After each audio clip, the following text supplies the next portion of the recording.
Hey everyone. So I'm talking about this week's Torah portion, Naso, and I just want to note that it's a very mixed portion. There's a lot of positivity in it, a lot of blessing and connection, and also some more challenging things about challenging behavior, about suspicion, the sota, the suspected wayward wife, and the strange and disturbing ritual concerning her. And then there's the Nazarite, which is very interesting for us, the idea that abstinence can raise us to the divine, but then actually it doesn't seem to be an ideal, because when the Nazir is finished being a Nazir, he has to atone for the fact he was Nazir. So it's a mixed parsha. There's a lot of other things too. It's the longest one in the whole Torah, and really the whole book of Bamidbar is very mixed, right? It starts off with a lot of positivity and connection and love and opportunity, and then everything goes downhill. And we end up having to spend 40 years traveling through the desert. And really, of course, the whole Torah is very mixed. The whole Torah is not really concerned with ideals and, perfect people who only do perfect things. The whole Torah is really concerned with real people who do real things. And every time there's anything good going on, there's any peace and security, then it's usually followed by some kind of fall and mistake and the need for repair. So that's really the whole story of the Torah, and certainly the Tanakh, the Hebrew Bible as well. So it's a journey, and it really includes and honors the complexity of us as human beings. Our sages say that our Torah itself can be an elixir of life or a poison, depending on our approach to it, if we are deserving, how we engage with it.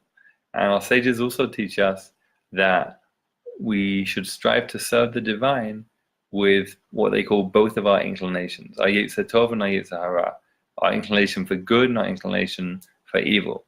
And they even say that the inclination for evil is Tov Ma'od in creation, it's very good, whereas our inclination for good is just good. So there's something very serious in our tradition about welcoming and grappling things that we would usually regard as challenging and maybe even evil, and acknowledging these things are inside us. Naturally, they're part of a whole. And the Chasidic tradition is radically optimistic in that it sees all these things as connected to a loving whole, and therefore just waiting to be raised up, to be fixed, to be redeemed. In the Sefer Baal Shem Tov that was compiled of the Baal Shem Tov's teachings on this week's Parsha, there's a beautiful teaching brought from the Toldot Yaakov Yosef that says there are sparks of the divine in everything. A common idea from Kabbalah, especially Lurianic Kabbalah from the Arizal, that when the divine tried to create the world, the divine love and light was poured into the world, but the vessels couldn't take the light and the love, so they broke.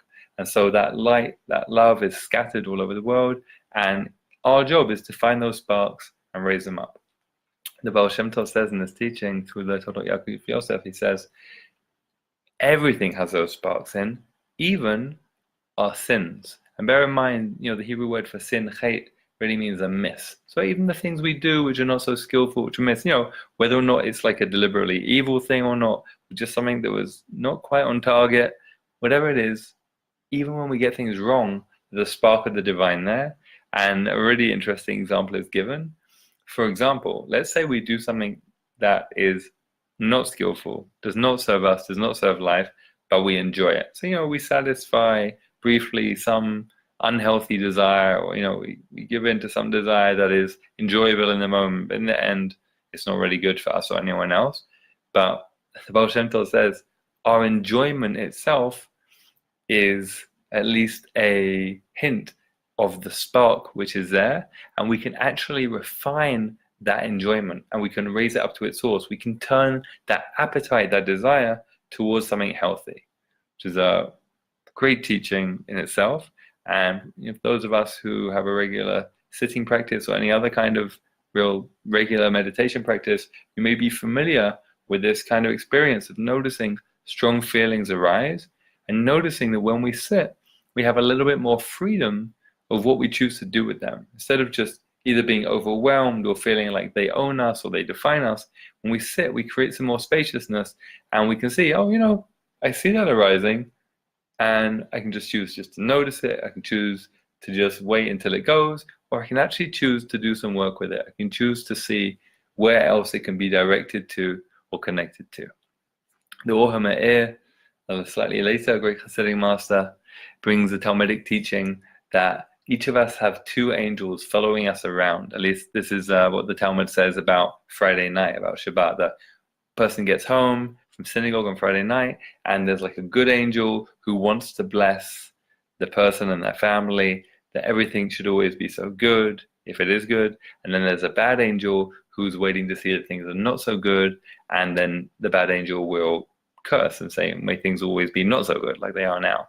And the Or HaMe'er says that our work is to refine the things which we might think are, again, challenging, evil, problematic, whatever it is, things we're ashamed of, things we'd rather not face, to work on them to the extent where even the bad angel is forced to say amen to the blessing. So even the voices in us and around us, which are critical, which are accusatory, which do not automatically open to the good, we can do the work of affirming the good and of redirecting what is challenging to find its positive source, and we can actually turn those voices around.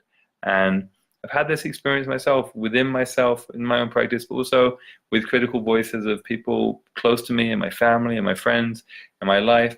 You know, sometimes when we do the work ourselves, eventually also manifests outside ourselves in how other people see us and reflect things back to us. Those are a few snippets from the Hasidic masters about this week's portion, and wish you a Shabbat Shalom and a Chag Sameach and a sweet revelation of Shavuot.